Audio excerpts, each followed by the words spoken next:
The Secretary issued a statement on the notification as he said, over the past quarter century, the domestic operations of the State Department have grown exponentially, resulting in more bureaucracy, higher costs, and fewer results for the American people. Since my first day as Secretary, I've said that this department must move at the speed of relevancy, and in April announced a broad reorganization of the department to better achieve that goal. Today, we took the next step in that process by notifying Congress of how we plan to do that. Further, he said the plan submitted to Congress was the result of thoughtful and deliberative work by senior department leadership. We have taken into account feedback from lawmakers, bureaus, and long-serving employees. The reorganization plan will result in a more agile department, better equipped to promote America's interests and keep Americans safe across the world. In addition, over the last few days, Secretary Rubio has announced new visa policies that put America first. I'm sure none of you have any questions about those. The State Department is determined to protect Americans' right to free speech and to counter the malign influence and actions of the Chinese Communist Party. The bottom line, we are using and will continue to use every tool in our tool chest to make sure that we know who it is who wants to come into this country and if they should be allowed to come in. Every sovereign nation has a right to secure its borders and to make sure they know who is in their nation and if they are safe to be here. And finally, Secretary Rubio met with the North Macedonian Minister of Foreign Affairs today and his delegation. I had the pleasure of being at that meeting as well. The meeting underscored the strong relationship between the United States and North Macedonia and highlighted mutual interests in regional stability, economic cooperation, and NATO. They explored opportunities to expand the economic collaboration, which would include energy, trade, and investment. A fabulous delegation. It was a pleasure to meet them. And now it's a pleasure to see you guys again. You know, I've met most of you, maybe not all of you, taking your question. Matt? Yes. I know you've got a few things on your mind. Well, yes. So I assume you were being sarcastic when you said that I know none of you have any questions. Of course, yes. Sarcasm is my favorite thing. So anyway, I do have a couple of questions. Sure. So I'll keep them brief. On the visa policy, specifically as it relates to China and the Chinese students. Mm-hmm. The statement that came out last night was, it wasn't very specific, shall we say, about what affiliations with the Chinese Communist Party and what critical areas of study would be applicants for visas under those would be, would be subjected to more scrutiny. So I'm wondering if there is an answer to what is the actual, Chinese Communist Party affiliation that would make you ineligible for a visa, or what are examples of the critical areas in which we'll be subject to? Well, since starting here at the State Department in January, I've been impressed with a number of things, most everything, but also learning about the nature of the visas, and I've said here regularly, many people watching around the world might not know, is that we don't give details about what our methods are regarding visas. Of course, everyone is vetted. I think if you've gone through the process, it's about filing for a visa, and then you have to have a meeting. And you do it in your home country, your consulate, your embassy. And that's the process. So there is a vetting, there always has been. What we don't discuss, again, because of privacy issues, but also because it's different for each person, that there are a series of dynamics that can be applied, questions that can be asked, issues looked at, and we use every tool that we have to vet and to make sure we know who's coming in. In this particular case, the United States is putting America first by beginning to revoke visas of Chinese students as warranted, including those with connections to the Chinese Communist Party, as you mentioned, Matt, or studying in critical fields, and enhancing scrutiny of visas for all Chinese nationals, including Hong Kong passport holders. I will not be getting into the details, not only of what the details are regarding the scrutiny and the methods regarding the visa itself, but also when it comes to critical fields. I was rather pleased, having seen very often announcements that don't really give any information, and there's reasons for that, for national security, because there's negotiations, it's diplomatic, et cetera, or giving away the nature of how we choose to do things might give up our hand and make certain things less effective. In this case, when we think of critical fields, which is obviously a very specific phrase, we think about national security, the nature of how we keep America safe and secure and more prosperous. And it is important to have, I think, a broad base, because that could mean something different to many people. It could mean many things. And this is going to be up to the people making the decisions. And I think that that's in the framework of what we've discussed regarding the visa actions as well, when it comes to keeping America safe. The United States, I further can say here, will not tolerate the CCP's exploitation of U.S. universities or theft of U.S. research, intellectual property, or technologies to grow its military power, conduct intelligence collection, or repress voices of opposition.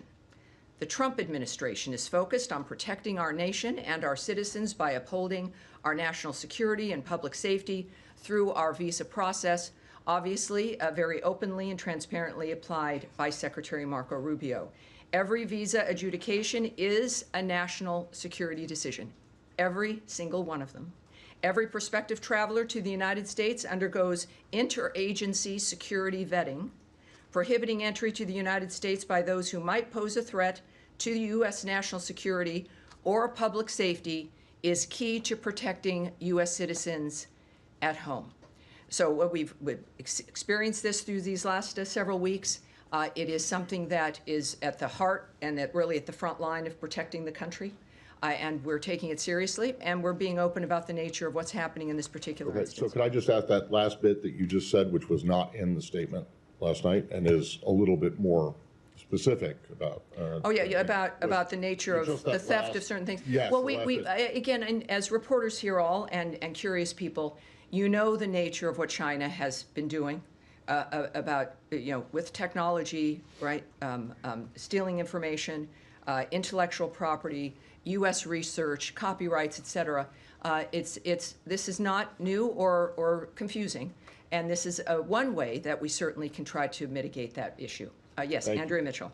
One follow-up on that, and then I want to ask you about Hamas and Gaza and Israel. Certainly. Is there any reevaluation of TikTok and its vulnerabilities, as was defined by the previous administration as dangerous for national security reasons?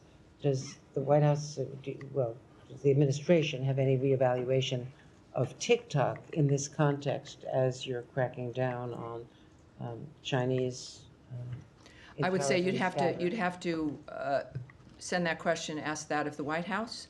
What we do know, though, of course, is that we're serious about Chinese intervention here, if you will, and the nature of what's driving, of course, this new visa vetting dynamic.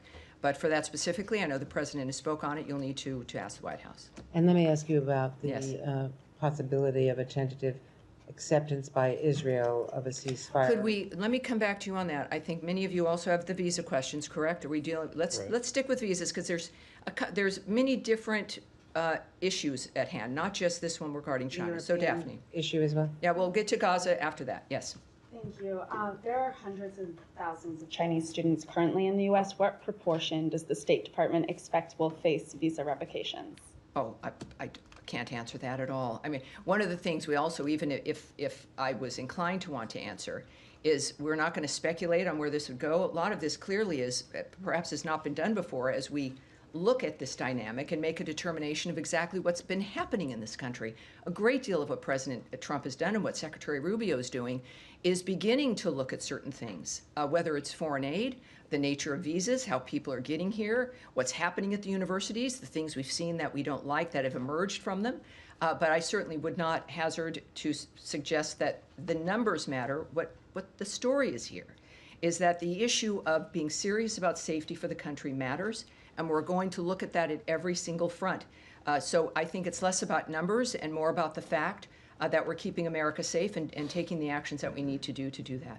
At the tail end of Trump's first administration, the U.S. revoked visas for more than 1,000 Chinese students and researchers that were deemed security risks.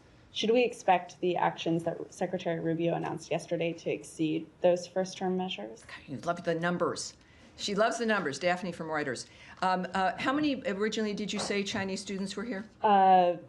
The hundreds of thousands. Hundreds of thousands. And so you've provided a number of about 1,000, which I'm not quite sure how that number even would have been a number that you could rely on, because Consular Affairs does not provide numbers. We don't discuss visas that are issued, visas that are removed, things that are revoked. Those are numbers that are not shared, are not provided, and I would suggest using caution if someone has given you a number like that. I have no idea what the numbers will be. What I do know is that the people who are deemed to be a threat to the country or a problem now will be vetted again or looked at seriously, and Americans will be safer. That's the story here.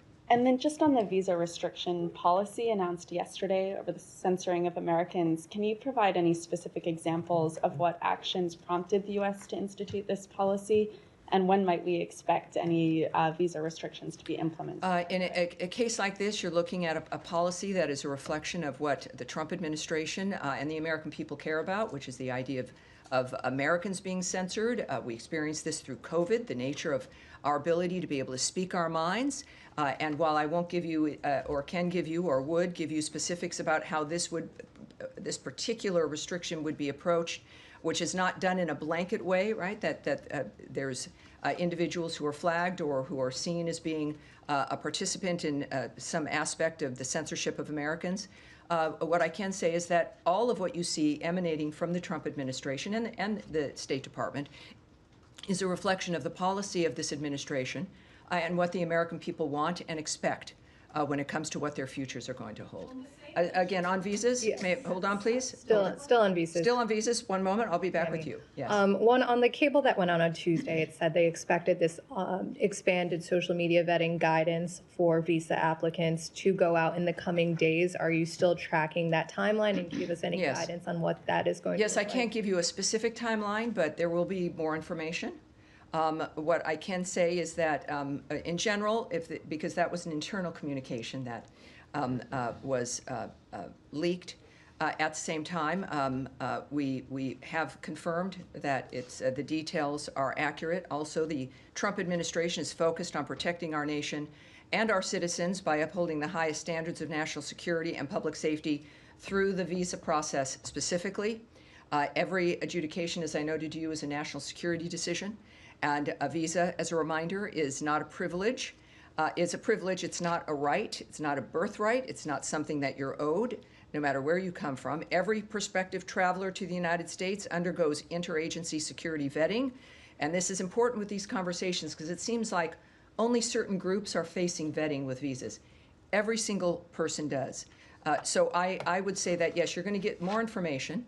And this is, as a result, not an interminable kind of there is an endpoint, and it should be rather quick as consulates and embassies make adjustments when it comes to how they handle Can we visas. expect the appointments to open back up immediately after that guidance goes out to posts? Well, one thing I can tell you, a few things I can say is people can still make their application, do their regular steps, but it's a two-step process, right? You apply, and then you have to get an appointment to meet with people, to talk with them. Unlike often with the passports, I mean, there's a very specific process. So right now, there might be some delay, and what I'm told to encourage people to do is to regularly check to see when those spaces open. So as opposed to, let me just say, I would not be recommending that if this was going to be weeks or months. So if you've applied for a visa and you want to, please do. Then if you're not getting an appointment, there's an online system. You continually recheck to see when those spots might open. I can't tell you immediately after some, indeterminate moment of an action, but I can tell you that it's something that would happen perhaps sooner than later.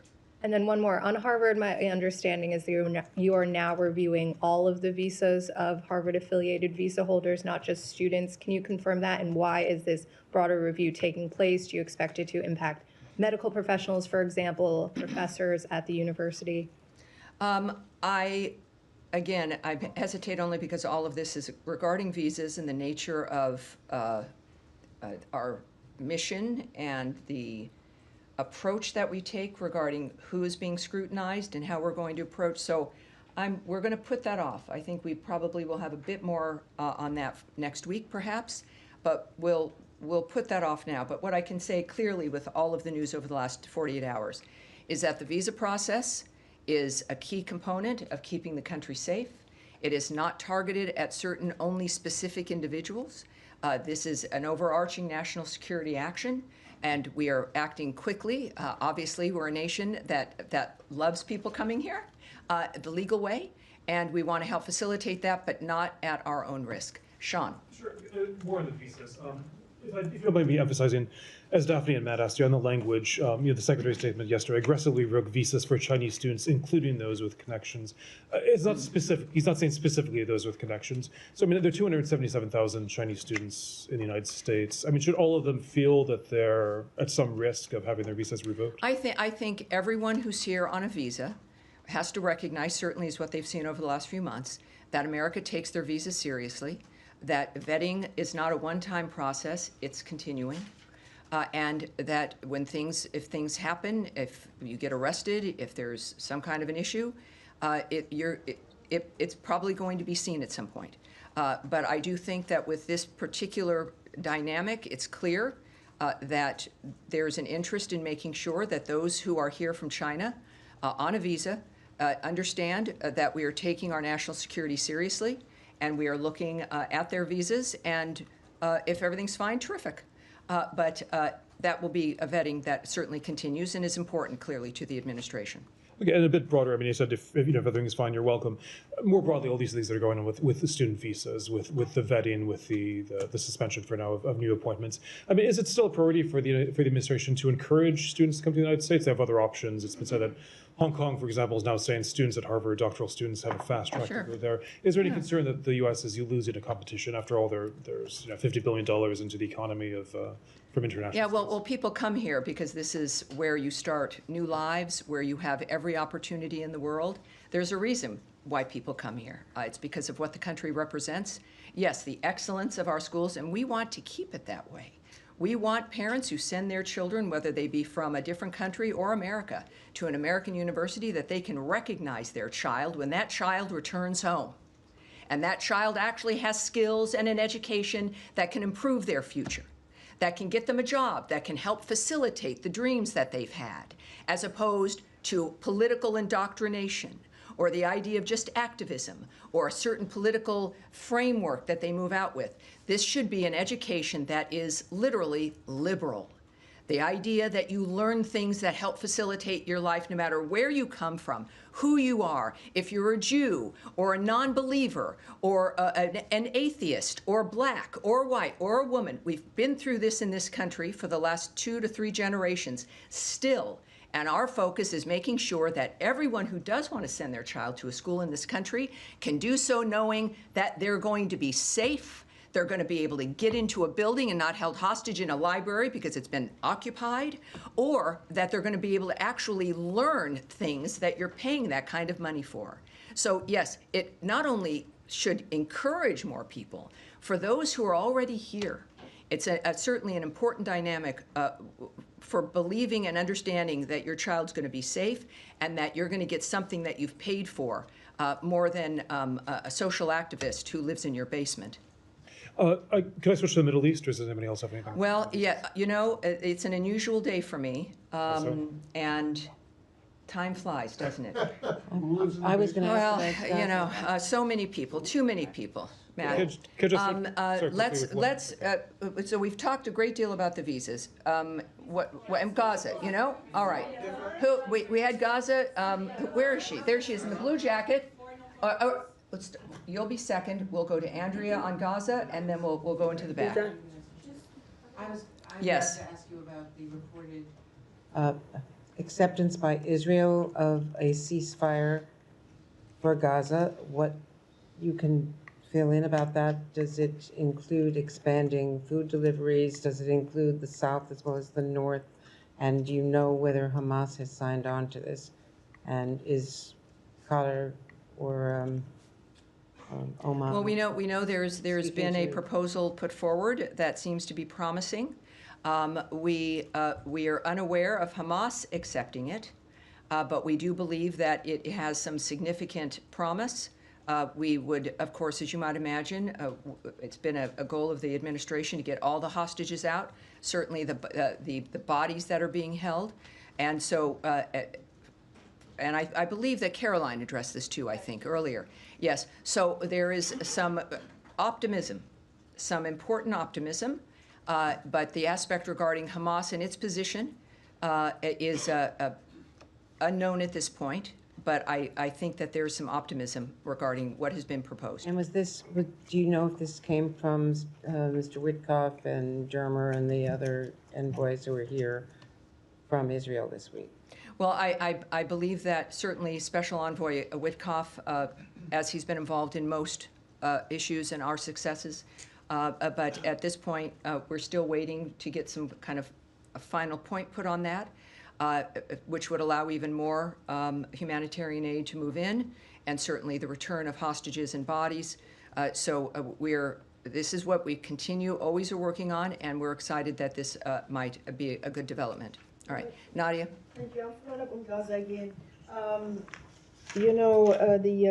Caroline just said now actually that both the Israelis and agreed to it, and they're waiting for. Yes, that's correct. So this is when we say this in optimism, it means Israel's agreed.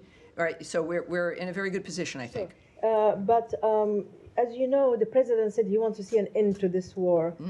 Is this any U.S. guarantee that actually they're going to discuss the end of the war after the 60-day ceasefire? Because every time they reach that stop, and the ceasefire collapse is because. Well, the ceasefires don't collapse. Ceasefires are ignored by Hamas, and they're broken by Hamas. They don't just collapse under their weight. Every moment, though, even without a ceasefire and without agreements like this, there's the constant effort to get this heinous situation to end, and not just for the moment, not for the 60 days or 6 months. That is the hallmark of President Trump's vision. And what the secretaries worked for, what our special envoys have worked for. Special Envoy Witkoff could be, just like President Trump, enjoying a very comfortable life somewhere else. But these are men and women who've made this kind of commitment. So I would say that obviously the end goal is an end. But ending the murders, the slaughter, the carnage, and getting people what they need is key. And that, of course, you can't. It's different, and I think Zelensky had noted this as well, right? I mean, you can't talk about peace as you're being shot at and killed. I mean, it's one thing has to be able to lead to the other. Otherwise, it just doesn't make sense. All right. Now, in the blue, I've skipped you off, and are you on this part? I want to go back to the visa. All right. Let's get one more question regarding Gaza and yes, in Middle East. Go ahead. Okay. Go ahead. Yes, you go ahead first. We won't go right back. We won't go to visas. We've spent a great deal of time on that. Go ahead. Me? Okay. Yeah, go ahead. I got a Gaza visa question rolled into one, so it's jackpot. The Mahmoud Khalil case, the federal district judge ruling yesterday that while he found that Khalil gave insufficient responses to allegations that he omitted key information from his application, the judge also ruled that Secretary Rubio's determination that Khalil's activities would have an adverse impact on American foreign policy were unconstitutionally vague. Does the secretary have a reaction to that, number one? And number two, does it change the position or the tactic going forward? Yeah, so again, let's just take that back for next week. I mean, I do want to get a direct response for you for that, but I literally have to go in a few minutes. And normally I would stay for as long as I could, but there's something I can't avoid. Okay. Yes, yes. All right, we'll go to Russia, Ukraine. Yes, all right. Obviously, the secretary connected with his counterpart in Russia yesterday. In their call, did Mr. Lavrov give Secretary Rubio any indication of whether and when this peace memorandum that Russia promised would materialize? President Zelensky is saying nobody has seen it, and Secretary Rubio has said it's an important indicator of how serious Russia is about continuing negotiations. So I'm wondering if you have an update. Yes, again, we've said multiple times that we're going to judge Russia based not on what they say, but on what they do. And right now what's happening is not good, right? You've heard that from the president. What I can tell you is Secretary of State Marco Rubio, in fact, did speak with Russian Foreign Minister Lavrov. Secretary Rubio welcomed as we all did, the exchange of 1,000 for 1,000 prisoners, which happened over the weekend. That was arranged, I believe, while we were in Istanbul, Turkey. The secretary reiterated President Trump's calls for constructive, good faith dialogue with Ukraine as the only path forward ending the war. So that's what we're saying about the call itself, and we'll have to kind of leave that there. On the question of the good faith dialogue, Sure. does the secretary believe that what the Russians have offered in terms of these direct talks with the Ukrainians in Istanbul, is that being offered in good faith? We understand it's the same delegation that was dispatched last time. Is this actually going to move the ball forward, or is it a rehash? Right. Well, that's kind of, I think, at the heart of the current diplomatic dialogues and negotiations. And I won't characterize the secretary's point of view or his approach. I think what he reiterated after this call, I think, speaks for itself, that he reiterated President Trump's calls for constructive, good faith dialogue as the only way to end the war. So that was repeated in that call, and I think that speaks to the secretary's position. All right, yes, sir, go ahead. Can I just follow up on that? Can this good faith dialogue continue alongside military offensive? You've got to repeat that first part. This what? Can this good faith dialogue can this continue alongside military offensive? Well, obviously, we're going to find that out. Again, we're judging, and I think the president has judged Putin based on the nature of what was clearly extremely frustrating to him regarding the killing of civilians while talks are going on for a ceasefire. And that's a judgment that's going to come from the leaders of this country, the leaders, frankly, of the free world, of whether or not that's possible. And we're going to have to take that moment by moment in this case, I think. And are you guys involved into the second part of Istanbul talks? Are you part of it?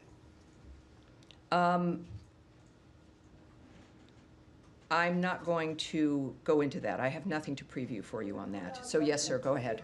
The president yesterday said that the deal with Iran could happen in the next couple of weeks.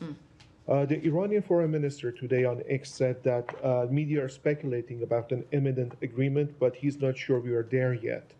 Any reaction to what he said? Well, people are speculating because maybe somebody goes on radio and starts to speculate and starts to talk and starts to gossip. We don't do that. We've learned that discussing the details of something as sensitive as peace negotiations or a ceasefire does not help. It might be more interesting radio, but that's not how we're operating. It's not how serious agreements benefit. So I'm not going to comment on that. What I do know is that every report after our meetings is that it's that they've gone well and that progress has been made. Iran is at the table, and progress has been made based on the lines of President Trump, what his lines are, that there will never be a nuclear weapon, that there will not be enrichment. And we make progress every single meeting. And that, unfortunately, in our very strange short day, that is going to be it today. I know there's more, and of course, I'll see you soon, and you also know how to reach all of us. All right, thank you, everybody. That really is it. Thank you, appreciate it. Have a great day. Thank you.